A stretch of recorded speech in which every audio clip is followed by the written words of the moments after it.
Hello everyone, welcome back to my channel. तो ये हमारी पॉलिटी की सीरीज़ का नेक्स्ट पार्ट है जिसमें हम फंडामेंटल राइट्स के बारे में बात करेंगे। फंडामेंटल राइट्स जो है वो पार्ट 3 ऑफ इंडियन कॉन्स्टिट्यूशन के अंदर गिवन है और इसमें जो आर्टिकल कवर्ड होते हैं वो हैं 12 to 35। हमारा जो फंडामेंटल राइट्स है वो इंस्पायर्ड है bye bill of right of constitution of the United states. इसे मैग्ना कार्टा ऑफ इंडिया भी कहते हैं क्योंकि ये गारंटी करता है इम्पॉर्टेंट राइट्स जो हैं सिटीजन्स को। फंडामेंटल राइट का पर्पस क्या है? फंडामेंटल राइट का पर्पस है ये प्रोटेक्ट करता है liberty and freedom of individual, promote करता है पॉलिटिकल डेमोक्रेसी को, प्रिवेंट करता है ऑथराइजेशन रूल को, और ये प्रोटेक्ट करता है सिटीज़न को against arbitrary action of the states. State के कोई भी आर्बिट्ररी एक्शन हो उसके अगेंस्ट में सिटीजन्स को एक प्रोटेक्शन प्रोवाइड करता है। ये इंश्योर करता है equality, dignity of individual and ये इंश्योर करता है कि नेशनल यूनिटी और पब्लिक इंटरेस्ट बना रहे। मेन जो फंडामेंटल का एक पर्पस है वो ये है कि गवर्नमेंट बाय लॉ हो, नॉट बाय मैन। इसमें गवर्नमेंट एक लॉ से चले, ना कि कुछ पर्टिकुलर लोग उसे चलाएं। अगर हम देखें इनिशियली हमारे 7 फंडामेंटल राइट्स थे।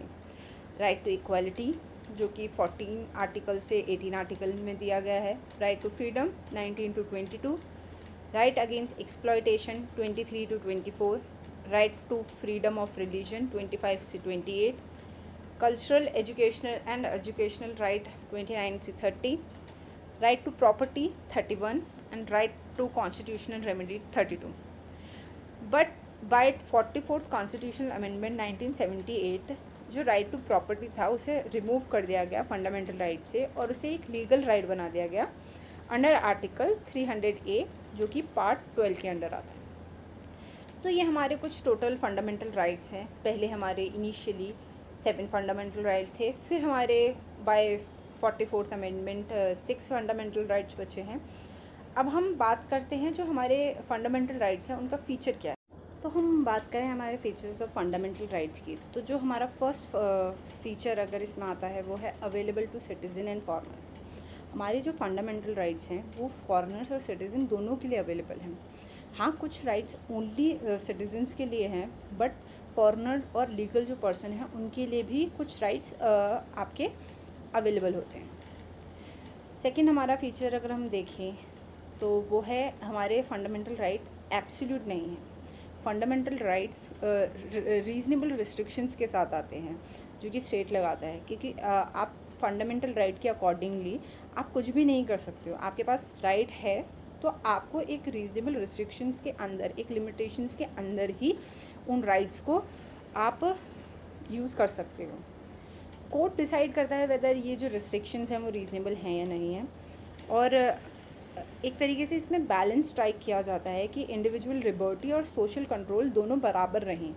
तो ये रीजनेबल रिस्ट्रिक्शन इस तरीके से आपके ऊपर सब्जेक्ट होती है। हमारा जो थर्ड फीचर है वो है प्रोटेक्शन अगेंस्ट स्टेट एक्शन।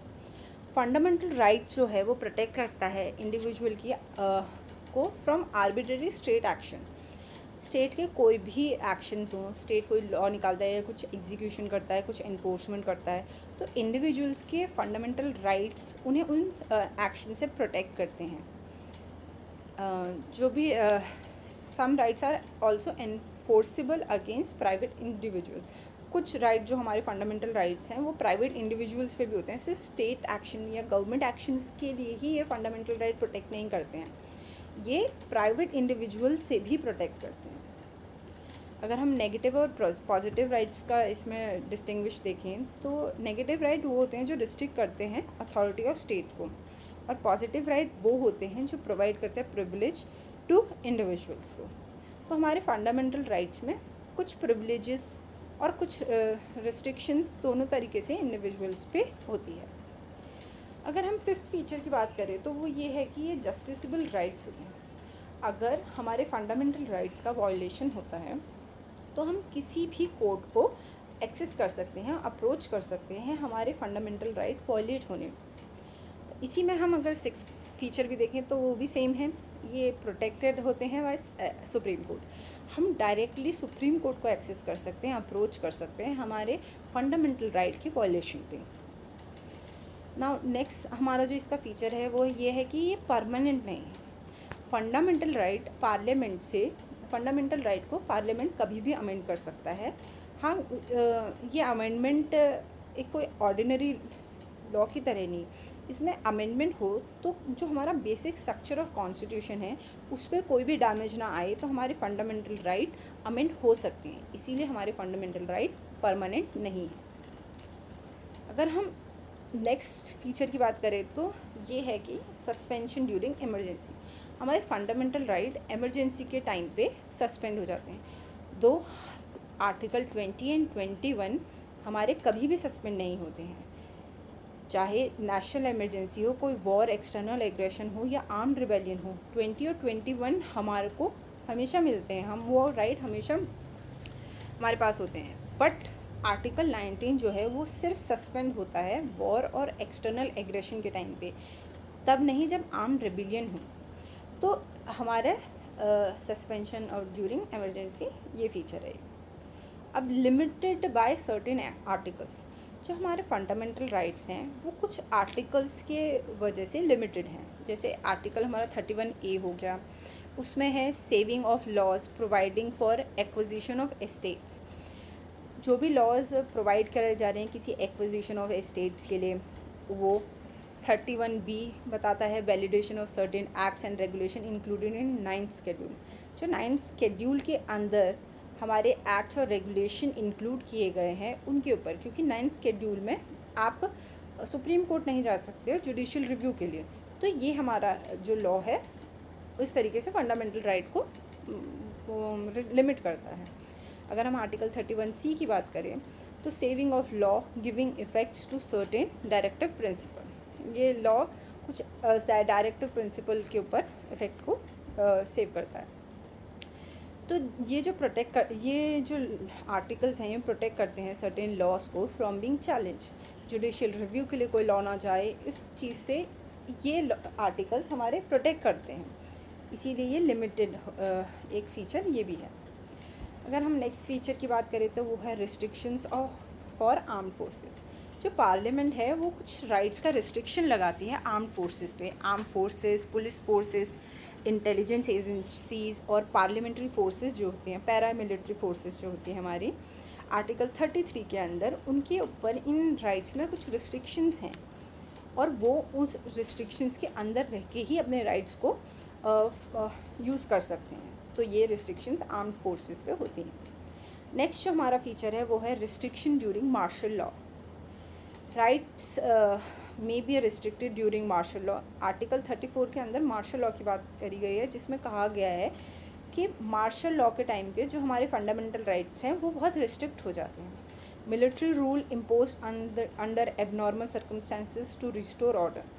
हमारा मिलिट्री रूल जो है वो तभी इम्पोज हो सकता है जब कुछ एबनॉर्मल सर्कमस्टांसेस हों और हमारे को ऑर्डर रिस्टोर करना है। तो जब हमारा मार्शल लॉ लगता है तो फंडामेंटल राइट्स रिस्ट्रिक्ट हो जाते हैं। नेक्स्ट एंड लास्ट फीचर जो है हमारा parliaments exclusive power.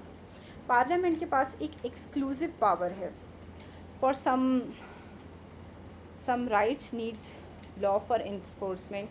Only parliament not state legislature so that uniformity maintains throughout the country.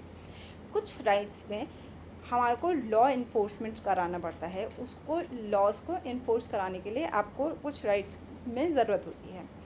तो सिर्फ पार्लियामेंट के पास राइट्स है, पार्लियामेंट के पास ही ये पावर है कि वो ऐसा कर सके, क्योंकि हर स्टेट अपने अकॉर्डिंगली करेगा तो यूनिफॉर्मिटी नहीं होगी थ्रू आउट द कंट्री। तो सिर्फ पार्लियामेंट के पास ये राइट होता है और जिससे यूनिफॉर्मिटी बनी रहे। अगर हम तो अब हम डिस्कस करते हैं हमारे आर्टिकल्स को जो इस पार्ट के अंदर आते हैं। तो फर्स्ट आर्टिकल जो है हमारा वो है आर्टिकल 12, जो कि डेफिनेशन ऑफ स्टेट प्रोवाइड करता है।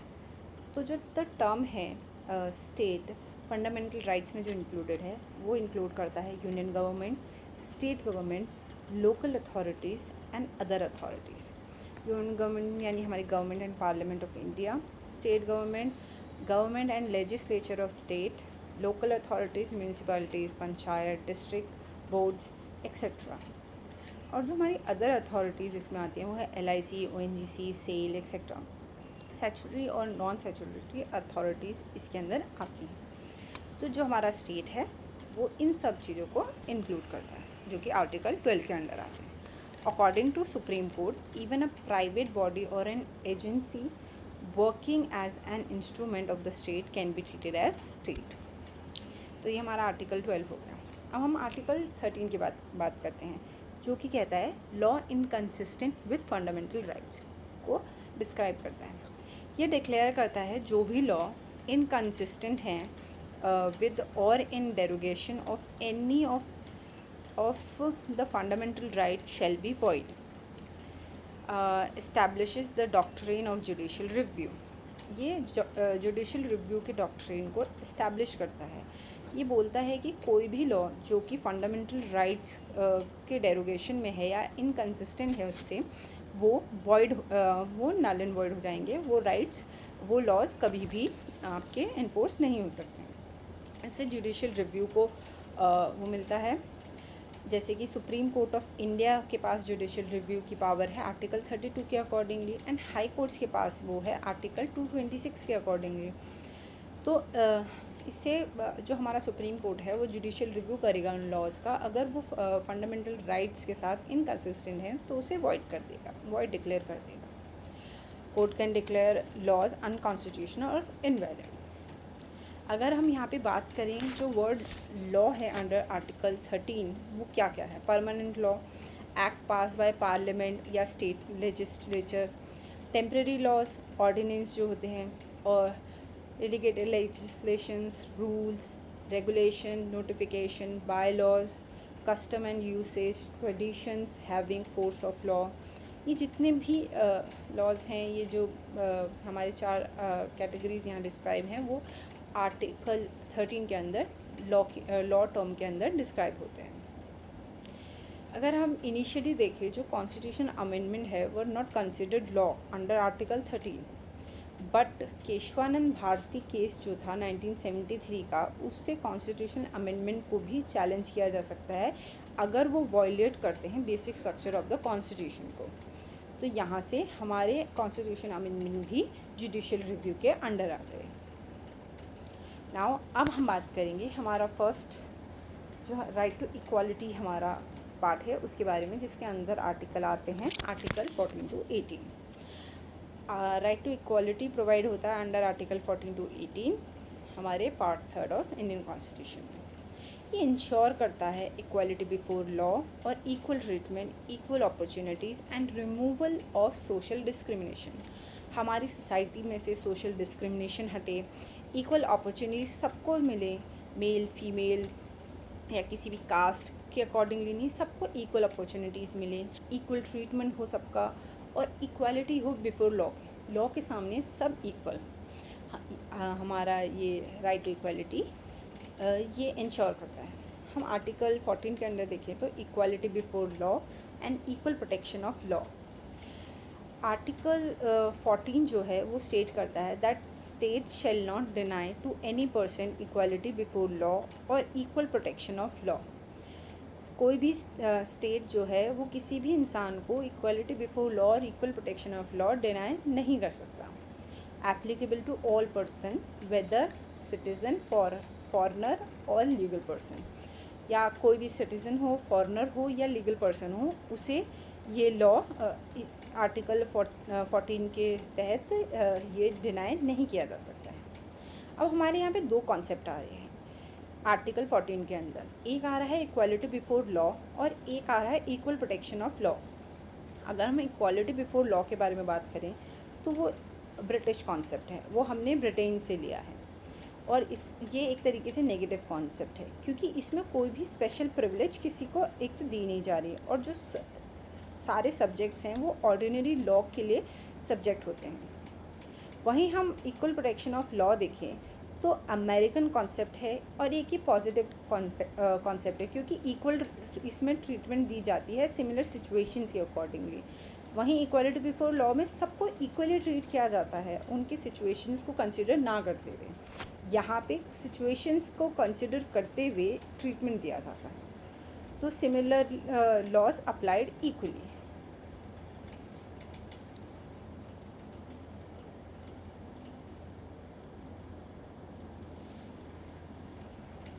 अगर हम इक्वालिटी बिफोर लॉ के बारे में बात करें तो यहाँ पे कोई भी स्पेशल प्रिविलेज नहीं दिया जा रहा है। All are equal before ordinary law court. जितने भी लोग हैं वो कोर्ट के सामने इक्वल हैं। Nobody is above law, rich और पुअर, ऑफिशियल और नॉन ऑफिशियल, हाई और लो। कोई भी हमारे कानून से बड़ा नहीं है, चाहे वो अमीर हो या गरीब हो, ऑफिशियल हो, नॉन ऑफिशियल हो, हाई हो, लो हो। यहाँ पे उससे कोई मतलब नहीं है, सब इक्वल हैं ऑर्डिनरी लॉ कोर्ट्स के आगे। अगर हम इक्वल प्रोटेक्शन ऑफ लॉ के बारे में बात करें तो यहाँ पे सिमिलर ट्रीटमेंट दिया जाता है under similar circumstances, like should be treated alike. Same law for similar situated person. Similarly जो सिचुएटेड लोग हैं उनके लिए सेम लॉ होगा, और जो थोड़ा डिफरेंटली होंगे उनके लिए अलग तरीके से होगा। तो यहाँ पे इक्वल प्रोटेक्शन ऑफ लॉ दिया जाता है। आर्टिकल 14 जो है वो प्रोहिबिट करता है क्लास लेजिस्लेशन एंड परमिट करता है reasonable classifications. Valid classification must not be arbitrary, artificial और evasive. It should be based on an intelligible differentia and sustainable distinction. जो वैलिड क्लासिफिकेशन है हमारा यहाँ पे class reasonable permitted reasonable classification, वो arbitrary या आर्टिफिशियल नहीं होना चाहिए। वो बेस्ड हो एक इंटेलिजिबल डिफरेंशिया और सब्सटेंशियल डिस्टिंक्शंस के बीच में उसको क्लासीफाई करना चाहिए, उसके ऊपर बेस्ड होना चाहिए। ऐसे ही आप कुछ भी क्लासिफिकेशन बना दो, वो नहीं होना चाहिए। अगर हम रूल ऑफ लॉ के बारे में बात करें तो जो हमारे जो कॉन्सेप्ट था इक्वालिटी बिफोर लॉ, वो पार्ट था रूल ऑफ लॉ का, जो गिवन बाय एवी डाइसी ने दिया था।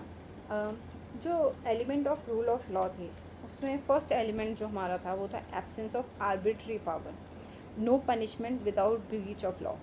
अगर आपने कोई कानून नहीं तोड़ा है तो आपको कोई पनिशमेंट नहीं मिलनी चाहिए।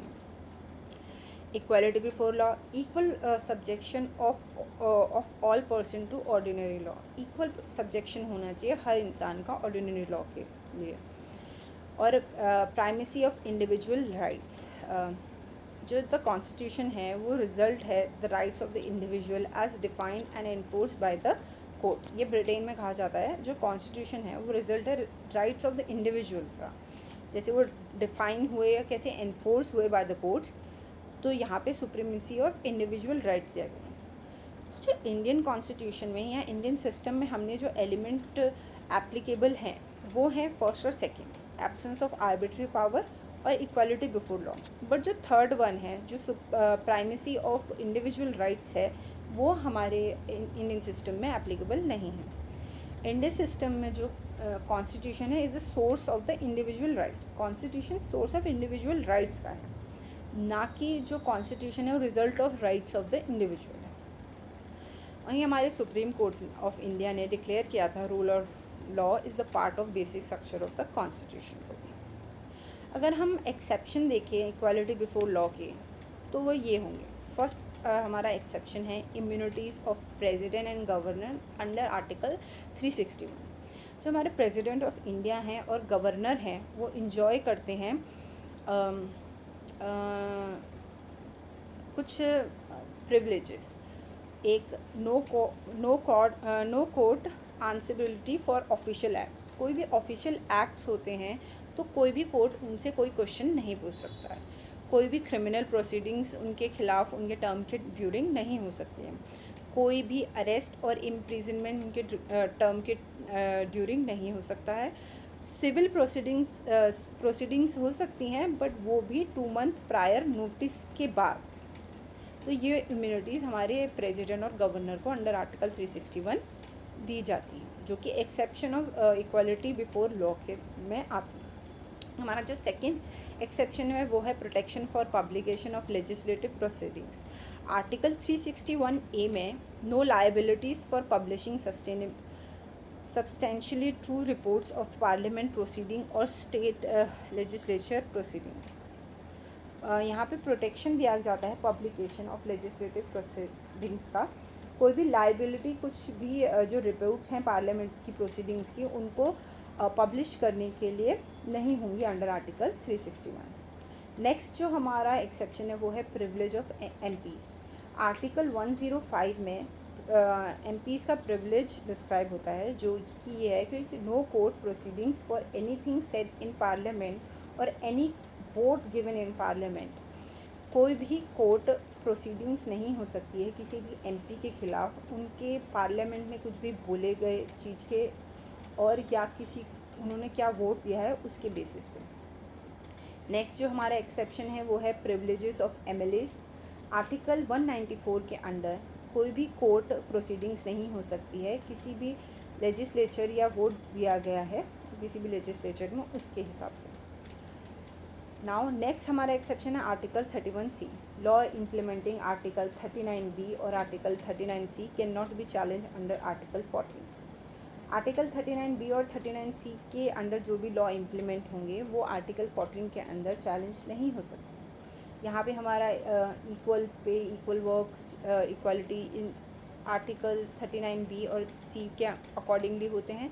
तो 31C उन लॉज को प्रोटेक्ट करता है और वो आर्टिकल 14 राइट टू इक्वालिटी के उस बेसिस पे चैलेंज नहीं हो सकता। सिक्स्थ हमारा एक्सेप्शन है foreign diplomats. Foreign rulers, ambassador और एंड डिप्लोमेट्स एंजॉय करते हैं ये इम्यूनिटी और यूएनओ इम्यूनिटी। लास्ट हमारा जो एक्सेप्शन है वो है यूएनओ और उसकी जो एजेंसी हैं, जो डिप्लोमेट्स हैं उससे एसोसिएटेड, वो ये इम्यूनिटी एंजॉय करते हैं। नाउ हमारे आर्टिकल 15 के बारे में बात करते हैं, प्रोहिबिशन ऑफ डिस्क्रिमिनेशन। आर्टिकल 15 जो है वो प्रोहिबिशन ऑफ डिस्क्रिमिनेशन को डिफ़ाइन करता है। आर्टिकल 15 प्रोवाइड करता है कि स्टेट को किसी भी तरीके से डिस्क्रिमिनेट नहीं करना किसी भी सिटीज़न से on the grounds only of religion, race, caste, sex और प्लेस ऑफ बर्थ। आप रिलीजन, रेस, कास्ट, सेक्स और प्लेस ऑफ बर्थ के ग्राउंड पे किसी भी सिटीजन्स के साथ डिस्क्रिमिनेट नहीं कर सकते हो, ये आर्टिकल 15 में प्रोवाइड किया जाता है। जो आर्टिकल 15 का सब क्लॉज 2 है वो बोलता है no citizen shall be subjected to any disability, liability, restriction और condition on ground only of religion, race, caste, sex और place of birth with regard to shop, hotel, restaurant, public entertainment places, wells, tanks, roads, public resort। किसी भी citizen को किसी भी restriction, liability, कोई भी condition on the ground को किस रिलीजन से बिलोंग करते हैं, किस रेस के हैं, किस कास्ट के हैं, किस सेक्स के हैं, किस प्लेस ऑफ बर्थ क्या है उनका, इसके बेसिस पे आप उनको रिस्ट्रिक्शंस उन पर नहीं लगा सकते कि वो shops, hotel, restaurant, public entertainment places, tanks, roads, public roads, resorts कुछ भी यूज़ कर रहे हैं उस पर। हमारे आर्टिकल 15 के अंदर भी कुछ एक्सेप्शंस आते हैं। फर्स्ट एक्सेप्शन अगर हम देखें तो special provision for women and children. Special provisions women and childrens के लिए बनाए जा सकते हैं। जैसे यहाँ पे आप हमारे आर्टिकल 15 बोलता है कि आप किसी के रेस, कास्ट, सेक्स पे आप उनके साथ डिस्क्रिमिनेट नहीं कर सकते हो, बट वहीं स्पेशल प्रोविजंस बनाए जा रहे हैं वुमेन एंड चिल्ड्रंस के लिए, रिजर्वेशन रखे जा रहे हैं वुमेंस के लिए, फ्री एजुकेशन दी जा रही हैं चिल्ड्रंस को। तो यहाँ पे स्पेशल प्रोविजंस बनाए जा रहे हैं जिससे उनको एम्पावरमेंट हो। तो ये एक्सेप्शन आते हैं आर्टिकल 15 के अंदर। नेक्स्ट जो हमारा एक्सेप्शन है वो है special provision for backward classes, एससीज and STs. Reservation, fee concessions, ये सब चीज़ें बैकवर्ड क्लासेस और एससी एसटीज़ के लिए प्रोवाइड की जाती हैं। Reservation in educational institution, state provide कर सकता है रिजर्वेशन सोशली और एजुकेशनली बैकवर्ड क्लासेस को, एससीज़ को, एसटीज़ को, और ये private aided and unaided institution में भी एप्लीकेबल है, पर ये एप्लीकेबल माइनॉरिटी एजुकेशनल इंस्टीट्यूशन में नहीं है। जो लास्ट प्रोविज़न है हमारा रिजर्वेशन इन एजुकेशनल इंस्टीट्यूशन, वो ऐड हुआ था 93rd कॉन्स्टिट्यूशन अमेंडमेंट एक्ट 2005 से।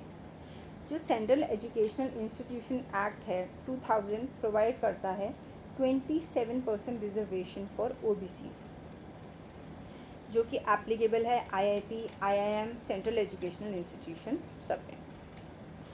2008 में सुप्रीम कोर्ट ऑफ इंडिया ने जो ये OBCs का रिजर्वेशन था उसे अपहेल्ड किया और ऑर्डर किया था कि क्रीमी लेयर को उससे एक्सक्लूड किया जाए। क्रीमी लेयर OBCs में क्या होती हैं? वो क्रीमी लेयर में उनको काउंट किया जाता है जिनके पास कॉन्स्टिट्यूशनल पोस्ट होल्ड कर रहे हों, ग्रुप A, ग्रुप B के ऑफिसर हों, सीनियर मिलिट्री ऑफिसर हों, प्रोफेशनल्स हों, बिजनेस पर्सन हों, रिच एग्रीकल्चर लैंड ओनर्स हों, और या फिर family earning above 8 lakh annually हो, उन लोगों को क्रीमी लेयर्स में काउंट किया जाता है। अब हमारा रिजर्वेशन ऑफ EWS, जो कि हमारा constitution amendment act 2019 103 constitution amendment act से ऐड हुआ, जिसमें 10% रिजर्वेशन प्रोवाइड किया जा रहा है इकोनॉमिकली वीकर सेक्शन को, जो कि एजुकेशनल इंस्टीट्यूशन और पब्लिक एम्प्लॉयमेंट में हमारा एप्लीकेबल होता है। जो EWS है एलिजिबिलिटी, उसमें family income below 8 lakh annually होना चाहिए, एक्सक्लूडेड इफ फैमिली ओन्स 5 एकड़ एग्रीकल्चर लैंड और मोर, फ्लैट्स ग्रेटर और equal to 1000 square feet, large residential plots, तो वो एक्सक्लूड हो जाएंगे। ये हमारा आर्टिकल 15 के बारे में था। अब हम बात करते हैं आर्टिकल 16 की, equality of opportunity in public employment. Article 16 जो है वो प्रोवाइड करता है for equality of opportunity for all citizen in matter of employment और appointment to any office under the state. इसमें कोई भी डिस्क्रिमिनेशन नहीं हो सकता है on grounds of religion, race, caste, sex, descent, place of birth and residence. Article 16 के अंदर इक्वालिटी ऑफ अपॉर्चुनिटीज़ हर सिटीज़न को दी जाती है एम्प्लॉयमेंट और appointment of any office under state. अब हमारे आर्टिकल 16 में भी कुछ एक्सेप्शंस हैं, जैसे कहीं पे फर्स्ट जो हमारा एक्सेप्शन है वो है रेजिडेंस रिक्वायरमेंट। पार्लियामेंट ने प्रिस्क्राइब किया है residence requirement for certain jobs. कुछ जॉब पर्टिकुलरली किस लोकल एरिया की हैं तो वहाँ के रेजिडेंशियल लोग ही उस जॉब के लिए वहाँ पे फिल करें, वो चीज़ एप्लीकेबल कर रखी है, मतलब रिक्वायरमेंट पार्लियामेंट ने दे रखा है। तो सर्टेनली जो ये करेंटली एप्लीकेबल है वो सिर्फ आंध्र प्रदेश एंड तेलंगाना में है। पब्लिक एम्प्लॉयमेंट एक्ट 1957, इसके अकॉर्डिंगली आप अपने स्टेट में रेजिडेंशियल रिक्वायरमेंट के साथ पब्लिक एम्प्लॉयमेंट निकाल सकते हो, नोटिफिकेशन निकाल सकते हो और उसी एरिया के लोग उसे फिल आउट कर सकते हैं। अभी फ़िलहाल सिर्फ आंध्र प्रदेश एंड तेलंगाना में ही ये एप्लीकेबल है। Reservation for backward classes allowed if inadequately represented in seat service. अगर बैकवर्ड क्लासेस इनएडिक्वेटली रिप्रेजेंटेड हैं स्टेट सर्विसेज में, अगर उनकी कास्ट या पॉपुलेशन के अकॉर्डिंगली उनका रिप्रेजेंटेशन नहीं है तो उनके लिए रिजर्वेशन किया जा सकता है। नेक्स्ट हमारा है religious institution. Post related to religious institution में रिक्वायर सेम रिलीजन। आप अगर किसी रिलीजियस इंस्टीट्यूशन में जाकर के पोस्ट ऑफिस होल्ड करना चाहते हो तो उस सेम रिलीजन के होने चाहिए। नेक्स्ट हमारा एक्सेप्शन है reservation for EWS, up to 10% reservation allowed, जो कि हमारा 103 कॉन्स्टिट्यूशन 2019 से ऐड हुआ। नाउ इसमें हम पढ़ेंगे मंडल कमीशन। जो OBCs के लिए हमारा 27% रिजर्वेशन था वो मंडल कमीशन की रिकमेंडेशन पे किया था। मंडल कमीशन अपॉइंट की गई थी मोरारजी देसाई गवर्नमेंट के द्वारा इन 1979। इसके चेयरमैन थे BP मंडल, इसीलिए इस कमीशन का नाम मंडल कमीशन था। ये आइडेंटिफाई कर रही थी socially and educationally backward classes को। इसके रिकमेंडेशंस थे जो 27% रिजर्वेशन OBCs को दिया जाए गवर्नमेंट जॉब में, एंड टोटल रिजर्वेशन सीलिंग 50% होनी चाहिए। 50% से ऊपर आप रिजर्वेशन नहीं दे सकते। इसमें जो कास्ट इंक्लूड्स की गई थी वो थी अराउंड 3740 थी। 1979 में ये फॉर्म हुआ and in 1990 VP Singh government ने डिक्लेयर किया इस रिजर्वेशन को। And in 1991 and Narasimha Rao की जो गवर्नमेंट थी उसने कुछ 2 चेंजेस इंट्रोड्यूस किए। फर्स्ट जो चेंज था वो था preference to the poorer section and second था reservation for of another 10% of job for poorer section of higher caste. तो ये हमारे नरसिम्हा राव की गवर्नमेंट ने चेंजेस किए उसमें। अब फिर 1992 में मंडल केस आता है।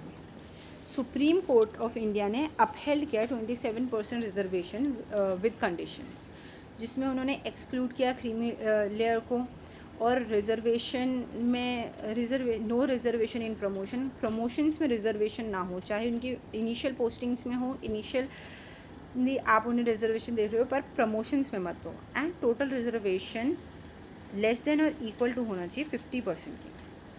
कैरिंग फॉरवर्ड रूल वैलिड था। अगर पहले बैकलॉग में आपके पास वैकेंसीज बची हैं तो वो आप कैरी फॉरवर्ड कर सकते हो। Create permanent backward class commission, इसमें बैकवर्ड क्लास कमीशन बनाने को कहा।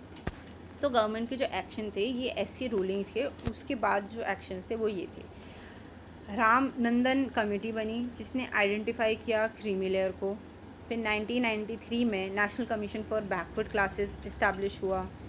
77th कॉन्स्टिट्यूशन अमेंडमेंट एक्ट 1995 से रिजर्वेशन इन प्रमोशन फॉर एससीज एंड एसटी हुआ। 81st कॉन्स्टिट्यूशनल अमेंडमेंट एक्ट 2000 से बैकलॉग वैकेंसी बियॉन्ड 50% सीलिंग्स को वैलिडेट किया गया।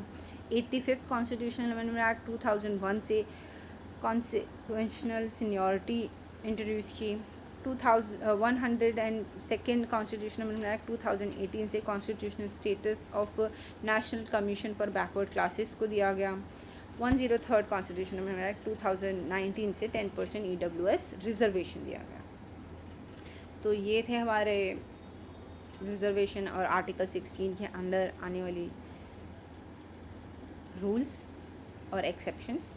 नाउ हम बात करेंगे आर्टिकल 17 अबोलिशन ऑफ अनटचेबिलिटी।